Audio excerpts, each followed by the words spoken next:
tardes a todos. El día de hoy represento a Francia post Primera Guerra Mundial, entre guerras Primera y Segunda Guerra Mundial. En este caso nosotros como Francia y Gran Bretaña fuimos incapaces de superar dificultades tanto políticas como económicas después de la Primera Guerra Mundial por diversos cambios sociales y por diversas pérdidas tanto de población como de economía que sufrimos en la Primera Guerra Mundial. Además de eso, las posesiones coloniales de Asia y África aprovecharon los acuerdos de paz y el declive económico que tuvimos estas dos potencias para rebelarse frente a nosotros. Pero por un lado positivo, por el lado de Alemania, nos cedieron Alsacia y Lorena como parte de nuestro territorio. Eh, Hubo un hito importante después de la Primera Guerra Mundial que fue entre 1923 y 1925. Ese evento se denomina la ocupación del Ruhr, que se logró después del Tratado de Versalles, pues se le impuso a Alemania que hiciera unas reparaciones de guerra frente a las naciones victoriosas. En este caso, nosotros éramos una de ellas, junto a Bélgica, que por los daños causados en el conflicto exigíamos de forma impecable y puntual las reparaciones dadas en el Tratado de Versalles. Básicamente por eso fue el motivo de la ocupación. Se dio junto y liderada por nuestro primer ministro Raymond Poincaré, y Bélgica apoyó el ministro Georges Tenus, que interpretaron la moratoria alemana como una violación a los tratados que ya anteriormente se habían estipulado. El desarrollo de la ocupación ocurrió el 11 de enero de 1923, donde tropas francesas y belgas con más de 100.000 hombres entraron en la región de Ruhr, Alemania, en el corazón industrial, por decirlo así, del país, que era una zona vital de minas, carbón y acero. Por otro lado, Alemania presentó cierta resistencia, no armada, pero sí pacífica. ¿Cómo podemos deducir pacífica? Que los trabajadores no hicieron caso omiso a los franceses y los belgas y disminuyeron la producción de los recursos, dando por sentado e ignorando completamente las tropas, entre comillas, enemigas. Todo ello fue, fue financiado, se denominó la financiación de la resistencia por el Estado alemán, que estaba pues en completo apoyo económico hacia los trabajadores y les pagaba incluso los salarios y hasta les daba subsidios para ello. Francia respondió con resistencia pasiva hacia la represión, es decir, no influyendo violentamente en el territorio, pero sí hubo enfrentamientos y tensiones, pero más de naturaleza económica y no tanto militar, por decirlo así. Como resultado de este evento, se puede nominar que fue un fracaso para nosotros Francia, porque si bien se logró extraer un poco de carbón y acero, el costo de la ocupación fue enorme y los recursos que nos llevamos de aquella experiencia no fueron suficientes o no fueron eh, alcanzadas las metas con las que se ideó desde un principio este movimiento.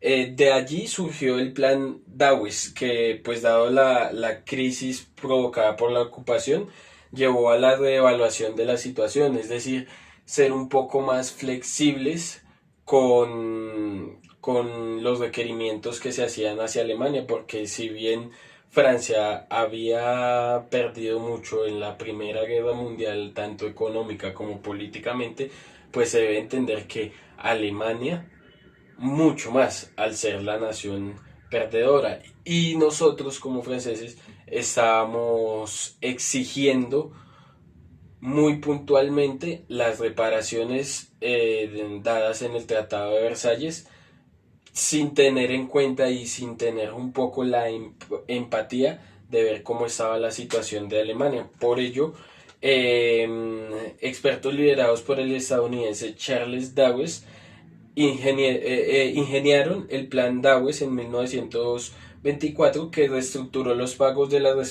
las reparaciones alemanas, haciéndolos más maniables, y también por medio de préstamos que fueron financiados por los Estados Unidos de América.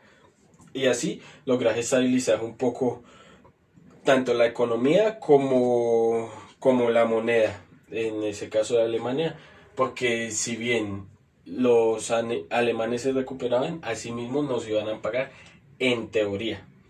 Llega a otro punto importante de la era post Primera Guerra Mundial, antes de la Segunda Guerra Mundial, y acá entra en juego un hombre llamado Aristide Briand, que forjó una reputación como ardiente defensor de la paz y la cooperación internacional, esto en la década de 1920.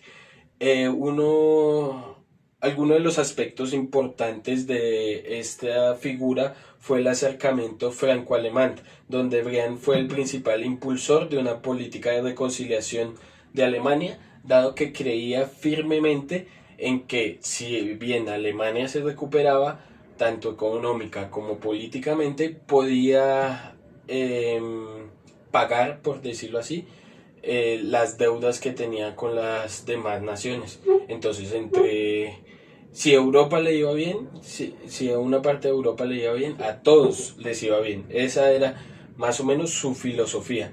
Allí llegó en 1925 el Pacto de Locarno, junto a Gustav Stresemann, ministro de Asuntos Exteriores alemán, y Austen Chamberlain, ministro de Asuntos Exteriores británicos.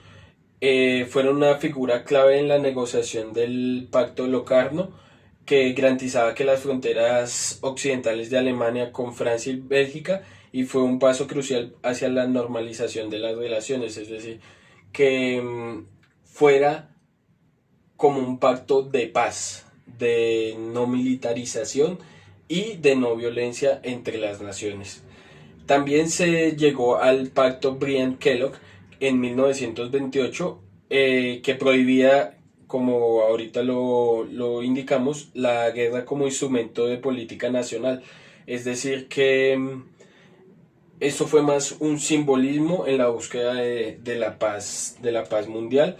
Y como hito también importante, en 1929, en un discurso ante la Sociedad de Naciones, se propuso una especie de vínculo federal para una propuesta de una Unión Europea, por decirlo así.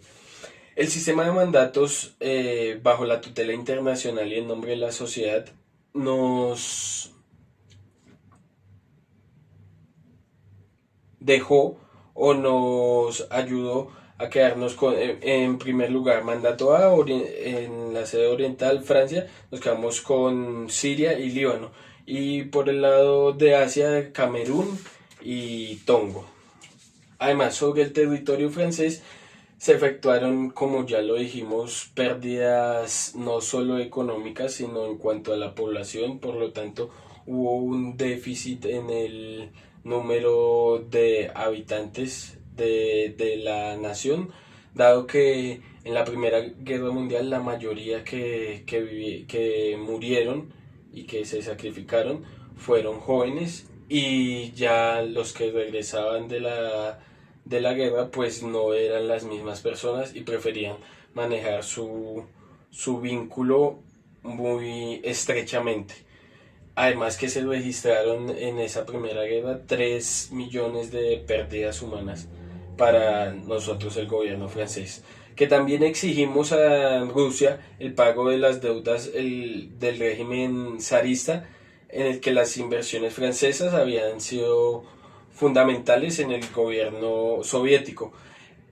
Ellos se negaron a reconocer dichas deudas y por lo tanto nos vimos obligados como gobierno francés a incurrir en préstamos a empresas particulares y también a los Estados Unidos. Para la integración después, posguerra, el impacto demográfico de la guerra, valga la redundancia, fue amplio, ya que los supervivientes y las pérdidas materiales en- empeoraron conforme a la crisis económica que llegó. Y la Gran Depresión llegó a Francia un poco más tarde, pero sí fue un poco más prolongada, por decirlo así.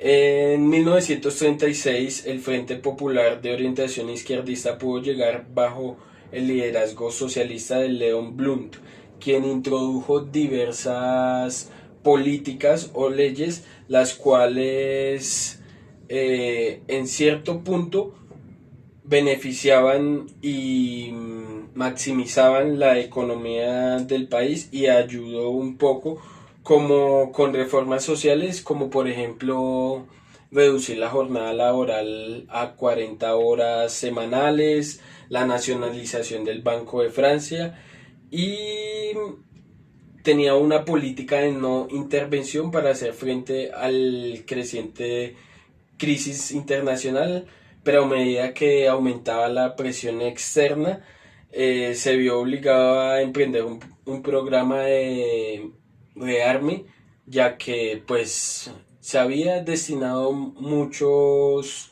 recursos para la Primera Guerra Mundial y después se destinaron muchos recursos para la recuperación, tanto de la economía como recuperación social. Entonces